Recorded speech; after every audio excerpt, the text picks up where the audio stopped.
Assalamualaikum warahmatullahi wabarakatuh. Salam hormati kawan-kawan yang telah mengunjungi channel YouTube saya, channel Kos bicara tentang budaya dan sejarah orang Melayu Champa. Okey, hari ini kita akan bicara tentang sebuah hikayat Melayu Champa, dan hikayat ini ada hubungan macam mana dengan alam Melayu. Okey, sekarang kita berbukti sama-sama. Hikayat ini bernama Hikayat Indrapatra, atau orang Melayu Champa disebut Akayat Indrapatra. Hikayat dalam bahasa Melayu Champa itu akayat, ya.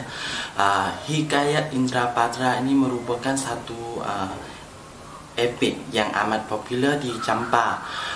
Hikayat ini merupakan salah satu daripada beberapa manuskrip yang masih dibicara oleh masyarakat Cham di kampung-kampung Champa di Vietnam sekarang.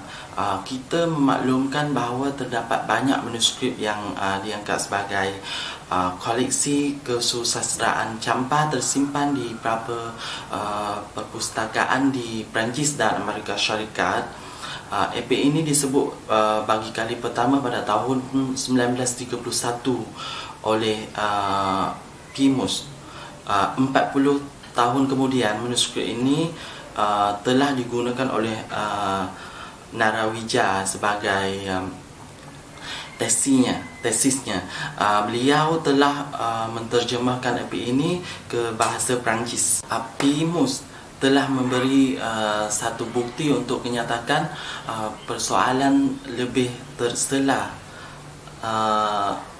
adalah penemuan pelbagai sastra Cham bersifat romantik yang diterjemah dari karya Melayu, terutamanya hikayat atau akayat Dewa Mano dan akayat atau hikayat Indrapatra, yang merupakan versi Cham dari dua hikayat Melayu, iaitu Dewa Madu dan Indraputra. Pendapat yang menyatakan tidak wujudnya kesusastraan Cham asli tidak dapat diterima kerana ia lahir daripada menyelidik pada zaman dahulu yang pendapat apabila Champa musnah pada tahun 1471 selepas penawan dan kehancuran ibu kota Wijaya atau Do Bang, ya, dalam bahasa Vietnam disebut. Oleh itu orang Cham tidak lagi berupaya menyusun karya-karya berbentuk tulisan. Kita dapat membuktikan bahawa pendapat tersebut tidak benar. Kita dapat melihat bahawa dunia Melayu telah mempengaruhi secara serius bidang kebudayaan Champa, diikuti dengan keagamaan pada abad 16. Namun ramai yang lupa bahawa kerajaan Champa juga telah mempengaruhi tradisi Melayu, khususnya tradisi di Kelantan. Banyak unsur kebudayaan Champa telah ditemui di Minangkabau, Pulau Sumatera, dan di Pulau Jawa. Tradisi tulisan dan lisan kekaitan Champa telah wujud dalam dunia kesusastraan Melayu, menyimpan bermacam-macam bukti yang mempunyai hubungan dengan Champa sejak zaman berzaman.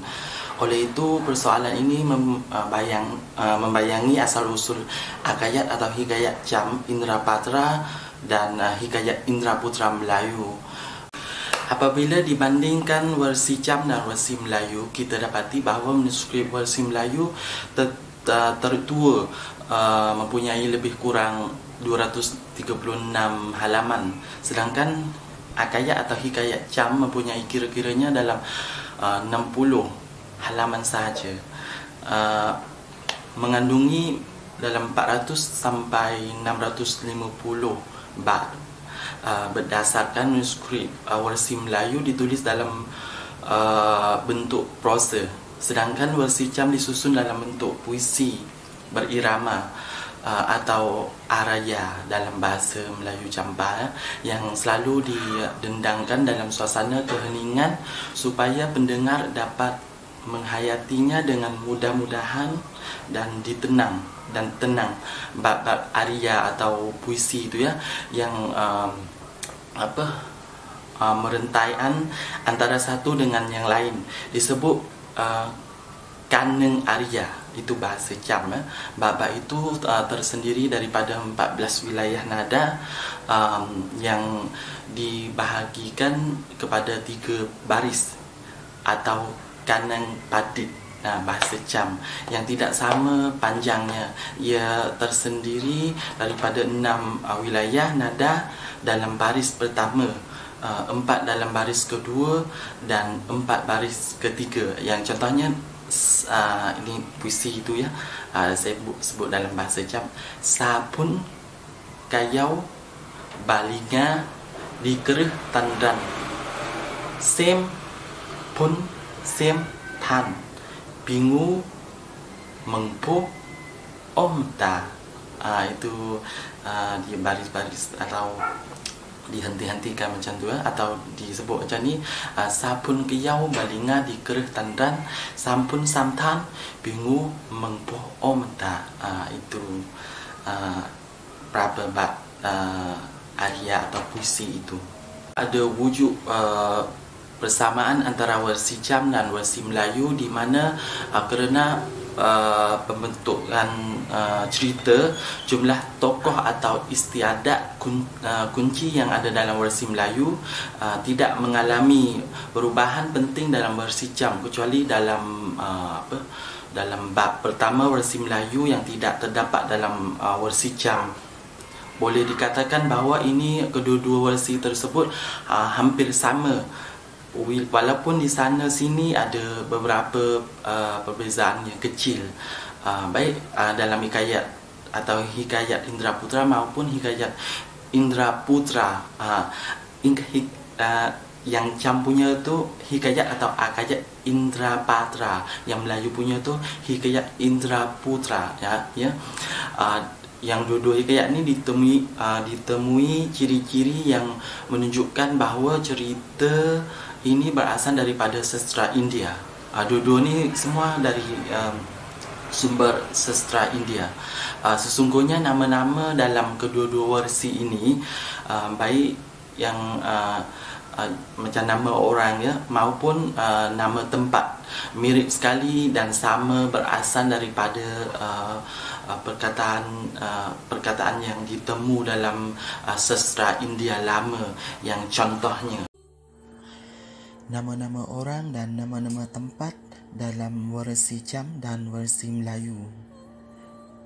Indrapatra, Indraputra, Cendra Mena Sri Bilan, Magintra Sri Bulan, Insunman Lega, Tamar Bunga, Kurama Basapa, Vikrama Puspa, Guradan Ikes, Dikar Agus, Guradan Kilat, Gerdana Kilat, Chandra Lela Mana, Chandra Lela Nur Lela, Jam-Jam Ratna Dawi Illam, Jam-Jam Dewi Gemala Ratna, Tala Tegar Sah, Telela Sah, Binar Perlidia, Puspa Pandai, Dewa Lela Ramwana,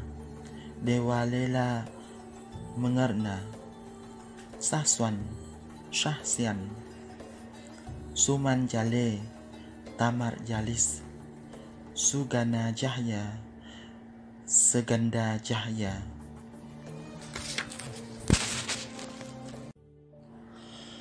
Ringkasan hikayat Indrapatra. Indrapatra adalah putra Raja Kurama Basapa. Dilahir secara ajib. Sesudah ayahandanya mendapat ubat sakti daripada dewa. Kelahiran dirayakan dengan meriah selama 40 hari dan semua rakyat mempersembahkan hadiah yang berharga dan aneh. Antaranya seekor merak emas dan seekor ikan yang boleh berbicara dan ketawa. Sewaktu kecil, Indrapada diangkat oleh merak emas dan berterbang ke negeri lain. Baginda jatuh di suatu taman. Nenek Rania Bariyin menemuikan dan menolongnya. Sesudah beberapa lama, Baginda diangkat menjadi anak oleh menteri. Pada suatu hari, raja negeri itu sedang berburu. Baginda menembak seekor rusa betina dan membunuh anaknya. Oleh sebab menyesal, timbullah dalam hati raja keinginan untuk berputera. Kebetulan Baginda mendengar kabar bahawa di sebuah gunung di Bimong Setik ada ubat ajaib. Sesiapa saja sekiranya meminum ubat itu akan beranak. Oleh kerana gunung itu begitu jauh, maka sulit sekali untuk memperolehnya. Indrapada menawarkan diri untuk pergi mengambil ubat ajaib itu. Indrapada melawati hutan rimba yang penuh dengan binatang, buas dan jinak. Tetapi anehnya semua binatang menyambutnya dengan gembira. Selama perjalanannya, banyak sekali peristiwa yang terjadi dan pengalaman yang dialaminya.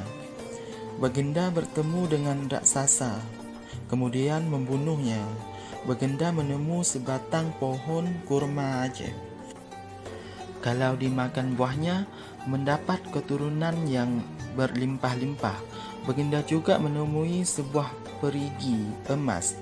Ketika sedang beristirahat di bawah pohon peringgi, maka datanglah Sumanjaleh, anak Raja Isumanluga, dengan askarnya yang banyak. Sumanjaleh sedang bertempur dengan Rabeb Arosah dalam peperangan. Indrapada membantu Rabeb Arosah. Akhirnya Sumanjaleh kalah dan pasukannya lari pertempuran. Ayahanda Rabeb Arosah, yaitu Raja Rija Sahswan, berterima kasih kepada Indrapada. Kemudian putrinya dikawinkan dengan Indrapada. Indrapada meninggalkan istri dan meneruskan perjalanannya. Baginda melewati hutan rimba dan melihat pelbagai jenis burung. Pada suatu hari, Baginda beristirahat di bawah sebatang pohon.